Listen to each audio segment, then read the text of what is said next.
everyone. Today we're going to talk about magnesium. It's a very important mineral. I'm going to draw it for you first off, just to show you what it looks like on the periodic table.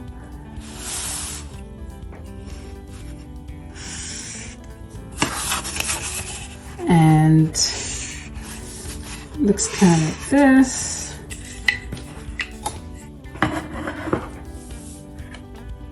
Oops.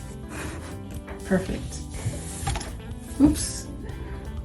Okay, so yes, today's topic is magnesium. You know, why we need it, what exactly is magnesium. And so magnesium looks like this. You have the atomic number 12, and the symbol for magnesium is Mg. And then the average atomic number is 24.3. So basically it's an alkaline earth mineral. Now what is it? Magnesium is a chemical element with the symbol Mg, like I said, and the atomic number is 12 right here. And the atomic number represents the number of protons found in the nucleus of the magnesium. The average atomic number here, 24.3, but we're just gonna say 24. And let's just round it to 24, yeah, which means the mass number. So the mass number minus the atomic number, so this number minus this number, so 24 atomic, the average atomic number 24, take away 12 protons is 12. So let's draw the nucleus first. 12 protons, and then 24 take away 12, you're going to have 12 neutrons. This is your nucleus here. Now we have to fit in those 12 protons. So you're going to go like this. And you're going to do 1, 2, 1, 2, 3, 4. Actually, this is not showing up right. Let me kind of. You see what I'm drawing? I'm drawing for myself there. Okay. So yeah, so 1, 2, and then 1, 2, 3, 4. That's 6, 7, 8, 9, 10. And one more circle for our additional 12. For the total to our 12, and that's 12. So that's what magnesium looks like in a nutshell. Okay. There we go. Magnesium is described as a light silvery white metal, and it belongs to the alkaline earth metal group on the periodic table. It's the 8th most abundant element on the Earth's crust, and it's essential to various biological processes in living organisms, specifically us humans. So when you're undergoing oxidative stress, it severely depletes magnesium. So that's one thing that we have to be cautious of. And when I tell you about the biological processes and uses of magnesium, you're going to want to severely look at your stress levels. So when we are stressed, the first minerals to go is magnesium and your B vitamins. Calcium supplements actually weaken bones and can cause arthritis, as it overpowers magnesium and copper. So that's why I just mentioned calcium. So when people are running to the store and taking calcium, that's actually going to overpower magnesium and your copper. Now both are required, magnesium and copper is required to keep your calcium intact and out of the soft tissues and drive them to the bones where they should be. So you always want food forms of calcium, you know, things like kelp or, milk, whether it be coconut milk, raw milk, not pasteurized, green leafy vegetables, things like that.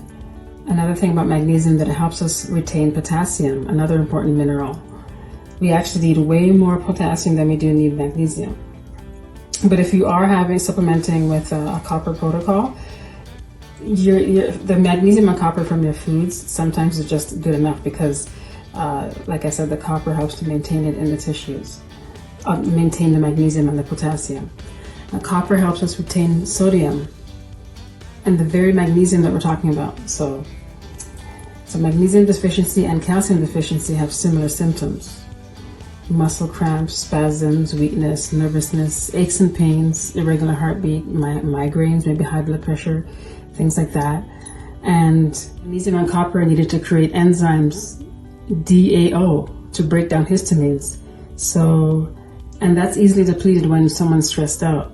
So what's DAO? Diamine oxidase. It's an enzyme found in the human body that plays a crucial role in metabolism and breakdown of histamine. So a lot of people who are going through allergies, sometimes it's depletion of minerals, specifically magnesium. And then let's talk about hypoglycemia. Low blood sugar occurs when there's an excessive insulin production due to increased resistance, now leading to low blood sugar levels after consuming high sugar. Now, insufficient levels of magnesium can cause the pancreatic beta cells to produce more insulin, resulting in hyperinsulinemia. Now, this can potentially lead to hypoglycemia and the retention of sodium, which may contribute to hypertension. And then that's when you're retaining sodium, that's when you see your feet swell sometimes, right? And then we relate that to high blood pressure, probably kidney issues, things like that.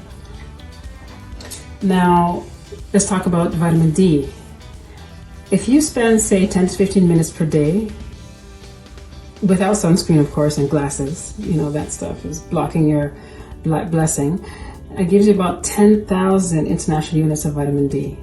And vitamin D deficiency is really a magnesium deficiency sometimes, because magnesium is required for the conversion of vitamin D into the active form of vitamin D. So the body converts D2 to D3.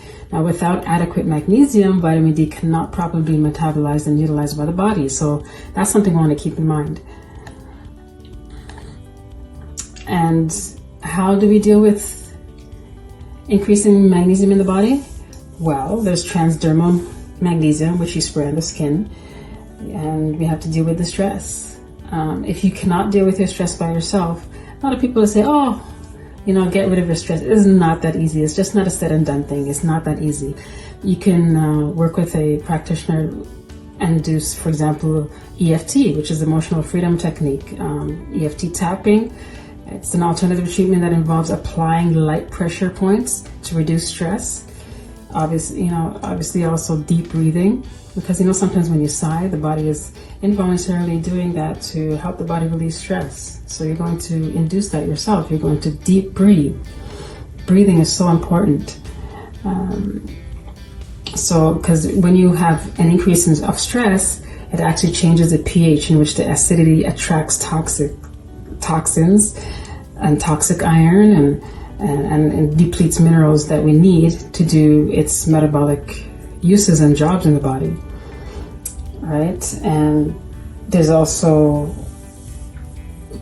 steamed vegetables. Let's stay away from the high oxalate ones, but steamed vegetables are a good way to get magnesium in.